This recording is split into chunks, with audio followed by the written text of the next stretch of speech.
Favourite season ಅಂತ ಅನ್ಸುತ್ತಲ್ವಾ ಇದು ಮಳೆಗಾಲ? ಬಿಕಾಸ್ ಮಳೆಗಾಲ ಬಂದರೆ ಅಲ್ಲಲ್ಲಿ ಪ್ರಾಣಿಗಳು ಉದ್ಭವ ಆಗ್ತಿರ್ತವೆ. ಸೊ ಅವ್ರ ಜೊತೆ ಮಾತಾಡಿಕೊಂಡು ಕಾಲ ಕಳೆಯೋದು ಅಂದರೆ ಕಾವ್ಯ ಅವ್ರಿಗೆ ತುಂಬ ಇಷ್ಟ. ಬಿಗ್ ಬಾಸಲ್ಲಿ ನೋಡಿದ್ದೀವಿ ಸೀಮೆನ್ ಕೂಡ ಬಿಡ್ತಾ ಇರಲಿಲ್ಲ. ಸೊ ಅದ್ರ ಬಗ್ಗೆ ಹೇಳಿ. ಇವಾಗಲೂ ನಮ್ಮ ಮನೇಲಿ ಆದರೆ ಲೈಕ್ ಮಳೆ ಬಂದಾಗ ಯಾವುದಾದ್ರೂ ಒಂದು ಕಪ್ಪೆನೋ ಅಥವಾ ಯಾವುದಾದ್ರೂ ಒಂದು ರ್ಯಾಟ್ ಏನೋ ಒಂದು ಬಂದಾಗ ನಾನು ಅದನ್ನು ಚೆನ್ನಾಗೇ ಟ್ರೀಟ್ ಮಾಡಿ ಕಳಿಸ್ತೀನಿ. ಹಾರ್ಮ್ಫುಲ್ ಆಗಿ ಏನು ಮಾಡಲ್ಲ. ಬಟ್ ಖುಷಿ ಆಗುತ್ತೆ. ಫ್ರೆಂಡ್ಲಿ ನೇಚರ್ ಅಂದರೆ ಲೈಕ್ ಅಂದರೆ ಎಲ್ಲನೂ ಫ್ರೆಂಡ್ಲಿ ಆಗಿ ನಾವು ಹೇಳ್ಬೋದು ಚಿಕನ್ ಎಲ್ಲ ತಿಂತೀರಾ ಅಂತ. ನಮಗೋಸ್ಕರ ಒಬ್ಬರು ಪ್ರಾಣ ಕೊಡೋಕ್ಕಿದ್ದಾರೆ ಅಂದರೆ ಅದು ಚಿಕನ್ನೇ. ಸೊ ಹಂಗಾಗಿ ಚಿಕನ್ ತಿಂತೀನಿ ಅಷ್ಟೇ. ಅದು ಬಿಟ್ಟು ಎಲ್ಲ ಪೆಟ್ಸ್ಗಳ ಹತ್ರ ಫ್ರೆಂಡ್ಲಿ ಆಗಿರ್ತೀನಿ. ಅದು ಏನು ಮಾಡೋದು, ಚಿಕ್ಕ ವಯಸ್ಸಿಂದ ಅಭ್ಯಾಸ ಮಾಡಿಸ್ಬಿಟ್ಟಿದ್ದಾರೆ ಮನೇಲಿ ತಿನ್ನಿಸಿ, ಅದು ಹೋಗ್ತಿಲ್ಲ. ಇನ್ನು ನಿಮ್ಮ ಅಣ್ಣನ ವಿಷಯಕ್ಕೆ ಬರೋದಾದರೆ, ಸೊ ಬಲರಾಮನ ದಿನಗಳು ಬರ್ತಾ ಇದೆ. ಸೊ ನಾವು ಯಾವಾಗಲೂ ನೋಡ್ತಾ ಇರ್ತೀವಿ ವಿನೋದ್ ಸರ್ ಮತ್ತು ನಿಮ್ಮ ಅಣ್ಣ ತಂಗಿ ಬಾಂಧವ್ಯ. ಈ ಅಣ್ಣ ತಂಗಿ ಪಿಕ್ಚರ್ನ ನಾವು ಅಲ್ಲೇ ನೋಡ್ತಾ ಇದ್ದೀವಿ, ಇನ್ನೊಂದು ಪಾರ್ಟ್ ಅಂತ ಅನ್ನಿಸ್ತಾ ಇರುತ್ತೆ. ಸೊ ಆ ಒಂದು ಪ್ರೀತಿ ಈಗ ಸಿನಿಮಾ ಬರ್ತಾ ಇದೆ, ಏನು ಹೇಳ್ತೀರಿ?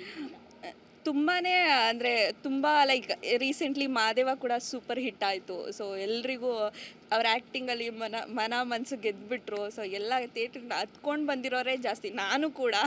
ಸೊ ಇವಾಗ ಬಲರಾಮನ ದಿನಗಳು ಬರ್ತಿದೆ, ಅದರಲ್ಲೂ ಕೂಡ ಅದ್ಭುತವಾಗಿ ಆ್ಯಕ್ಟ್ ಮಾಡಿದ್ದಾರೆ. ಅಫ್ಕೋರ್ಸ್ ನಾನಿನ್ನು ಸಿನಿಮಾ ನೋಡಿಲ್ಲ, ಬಟ್ ಸೆಟ್ಟಲ್ಲಿದ್ದೆ, ಅವ್ರ ಆ್ಯಕ್ಟಿಂಗ್ ಎಲ್ಲ ನೋಡಿದ್ದೀನಲ್ಲ, ಅಷ್ಟೇ ಎಫರ್ಟ್ಸ್ ಹಾಕಿದ್ದಾರೆ. ತುಂಬ ಚೆನ್ನಾಗಿ ಬಂದಿದೆ. ಆ್ಯಂಡ್ ಎಲ್ರಿಗೂ all the very best. And ನಮ್ಮ ಅಣ್ಣಂಗೂ ಆಲ್ ದಿ ವೆರಿ ಬೆಸ್ಟ್. ಚೆನ್ನಾಗಾಗಲಿ, ಸೂಪರ್ ಸಕ್ಸಸ್ಫುಲ್ ಆಗಲಿ ಅಂತ ಕೇಳ್ಕೊತೀನಿ.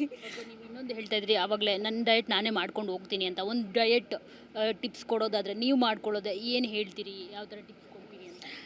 ಏನೂ ಇಲ್ಲ. ಅಂದರೆ ಡಯಟ್ ಅಂದರೆ ತುಂಬ ಸ್ಟ್ರಿಕ್ಟ್ ಡಯೆಟ್ಟೇ ಫಾಲೋ ಮಾಡಬೇಕು ಅಂತ ಏನೂ ಇಲ್ಲ. ಅಂದರೆ ಇವಾಗ ನಮಗೆ ಗೊತ್ತಿರಬೇಕು, ಅಂದರೆ ಇವಾಗ ನಾವು ಏನು ತಿಂದರೆ ಏನಾಗುತ್ತೆ ಅಂದರೆ ತುಂಬ ಆಯಿಲ್ ಹಾಕ್ಕೊಂಡು ತಿನ್ನೋದಕ್ಕಿಂತ ಅವಾಯ್ಡ್ ಮಾಡೋದು. ಮತ್ತು ಮೊದಲು ಜಂಕ್ನ ಬಿಡ್ಬೇಕು ನಾವು. ಸೊ ಕ್ರೇವಿಂಗ್ ಆಗಿದೆ ಅಂದಿದ ತಕ್ಷಣ ತಿನ್ಬಿಡ್ತೀವಲ್ಲ. ಮತ್ತು ಎಷ್ಟೊಂದು ಜನ ಕೋಪ ಬಂದರೂ ಯಾರ ಮೇಲಾದರೂ ಬೇಜಾರಾದರೆ ತಿನ್ಬಿಡ್ತಾರೆ. ಸೊ ಮೇ ಬಿ ಅವಾಯ್ಡ್ ಮಾಡಬೇಕು, ಪೋರ್ಷನ್ ಕಡಿಮೆ ಮಾಡಬೇಕಷ್ಟೇ. ಸೊ ನಮ್ಮ ಮನೇಲೇ ಹೆಲ್ದಿಯಾಗಿ ಸಿಗುತ್ತೆ. ಯಾಕೆ ಆವಾಗಿನ ಕಾಲದಿಂದ ಮಾಡಿಕೊಂಡು ಊಟ ಮಾಡಿರೋರು ಇದ್ದಾರಲ್ವ. ಸೊ ಅವರೆಲ್ಲ ಹೆಲ್ದಿಯಾಗಿ ಯಾಕಿದ್ರು ಅಂದರೆ ಅವ್ರು ಈ ಥರ ನಮ್ಮ ಥರ ಜಂಕ್ ತಿಂತಿರ್ಲಿಲ್ಲ, ಇಷ್ಟೊಂದು ಸ್ಟ್ರೆಸ್ ತೊಗೋತಿರ್ಲಿಲ್ಲ, ಮೊಬೈಲ್ ನೋಡ್ತಿರ್ಲಿಲ್ಲ. ಸೊ ಮೇ ಬಿ ನಮ್ಗೆ ಅನಿಸುತ್ತೆ ನಾವು ಸ್ವಲ್ಪ ಎಲ್ಲ ಅಂದರೆ ಶೈಲಿಗಳನ್ನ ಚೇಂಜ್ ಮಾಡ್ಕೋಬೇಕಷ್ಟೇ. ಬರ್ತಾ ಬರ್ತಾ ನಾವು ತುಂಬ ಫುಡ್ನ ಚೇಂಜ್ ಮಾಡ್ಕೊಬಿಟ್ಟಿದ್ದೀವಿ ನಮಗೆ ಹೇಗೆ ಬೇಕೋ ಹಾಗೆ. ಸೊ ಮೇ ಬಿ ನಮ್ಮ ಮನೆಯಲ್ಲೇ ಸಿಗೋದ್ರಲ್ಲಿ ಅಂದರೆ ಆಯಿಲ್ ಕಡಿಮೆ ಮಾಡಿ ಹೆಲ್ದಿ ಆಗಿರೋದು ಸಿಗುತ್ತೆ. ಎಲ್ಲ ಕಾಳು ತರಕಾರಿ ಪ್ರೋಟೀನೇ ಎಲ್ಲ ಇರೋದೇ ತಿಂತಿರ್ತೀವಿ, ಬಟ್ ಇವಾಗ ಬಿಟ್ಬಿಟ್ಟಿರ್ತೀವಿ. ಸೊ ಇವಾಗ ಮತ್ತೆ ಇನ್ಕ್ಲೂಡ್ ಮಾಡ್ಕೋಬೇಕಷ್ಟೇ. ಕನ್ಸಿಸ್ಟೆನ್ಸಿ ತುಂಬ ಚೆನ್ನಾಗಿದೆಯಪ್ಪ. ಅವಾಗ ಈಗ ಹಾಗೆ ಇದ್ದೀರಾ? ಹಾಂ, ಇದಕ್ಕೆ ನಾನು 2 hours ವರ್ಕೌಟ್ ಮಾಡ್ತಿದ್ದೆ ಅವಾಗ.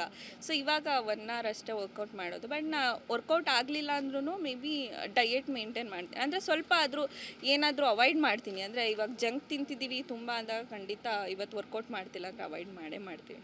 ಕಾವ್ಯ ಅವರ ಬಿಗ್ ಬಾಸ್ ಬರ್ತಾ ಇದೆ. ಸೊ ಈಗಂತೂ ಸಿಕ್ಕಾಪಟ್ಟೆ ಕ್ರೇಜು ಬಿಗ್ ಬಾಸ್ಗೆ. ಸೊ ನಿಮಗೆ ಯಾವತ್ತಾದರೂ ಅನಿಸಿದೆಯಾ ಈ ಸರಿ ಕಾಮನ್ ಮ್ಯಾನ್ಸ್ ಬೇರೆ ಇದ್ದಾರೆ, ನಾನು ಈಗ ಅಟ್ ಪ್ರೆಸೆಂಟ್ ಇದ್ದಿದ್ರೆ ಬಿಗ್ ಬಾಸ್ಗೆ ಹೋಗಿದ್ದಿದ್ರೆ ಚೆನ್ನಾಗಿರ್ತಾಯಿತ್ತು ಅಂತ ಹೇಳ್ಬಿಟ್ಟು? ಯಾಕಂದರೆ ಒಂದೊಂದು ಸರಿ ಗೊತ್ತಾಗಿರಲ್ಲ ಹೇಗಿರಬೇಕು, ಏನು ಮಾಡಬೇಕು ಬಿಗ್ ಬಾಸ್ ಮನೆಯಲ್ಲಿ ಅಂತ.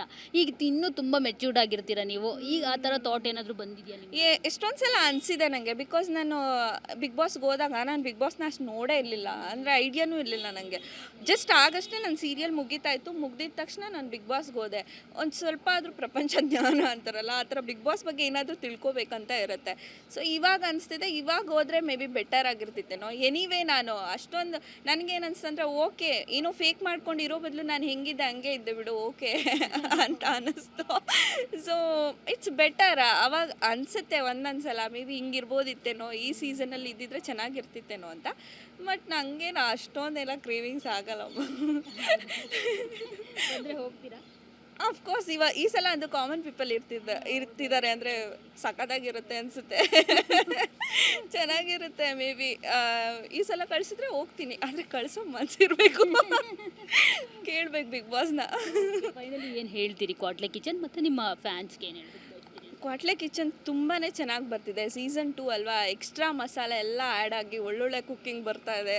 ಸೊ ನೋಡಿ. ಆ್ಯಂಡ್ ಈ ಸಲ ಬಿಗ್ ಬಾಸ್ ಕೂಡ ಬರ್ತಾ ಇದೆ. ಸೊ ಯಾರ್ಯಾರು ಟ್ರೈ ಮಾಡ್ತಿದ್ದೀರಾ ಆ್ಯಂಡ್ ಆಡಿಷನ್ಸ್ ನಡೀತಿದೆ ಕೂಡ ಬಿಗ್ ಬಾಸ್ಗೆ. All the very best. ಚೆನ್ನಾಗಾಗಲಿ. ಆ್ಯಂಡ್ ಥ್ಯಾಂಕ್ ಯು, ನನಗೆ ಇಷ್ಟು ದಿನ ಯಾರೆಲ್ಲ ಸಪೋರ್ಟ್ ಮಾಡಿದ್ದೀರಾ, ಇನ್ನು ಮುಂದೆನೂ ಅದೇ ರೀತಿ ಸಪೋರ್ಟ್ ಮಾಡಿ. Thank you so much. ಮಾತಲ್ಲಿ ಹೇಳಿದ್ರೆ ಸಾಲಲ್ಲ. ಅವ್ರು ಕೊಟ್ಟಿರೋ ಪ್ರೀತಿನ ಹೇಗೆ ತೀರಿಸಿದ್ರು ಕಡಿಮೆನೇ. Thank you. Thank you so much. ತುಂಬ ಖುಷಿ ಆಯಿತು ನಿಮ್ಮ ಜೊತೆ ಮಾತಾಡಿ. Thank you, all the best ನಿಮಗೆ. Thank you so much. So ನೋಡಿದ್ರಲ್ಲ, ಇದಿಷ್ಟು ಕಾವ್ಯ ಅವರ ಮಾತು. ಕ್ಯಾಮ್ರಾ ಪರ್ಸನ್ ಗಿರೀಶ್ ಜೊತೆ ಮಂಗಳಾ ರಾಜಗೋಪಾಲ್, TV9 ಬೆಂಗಳೂರು.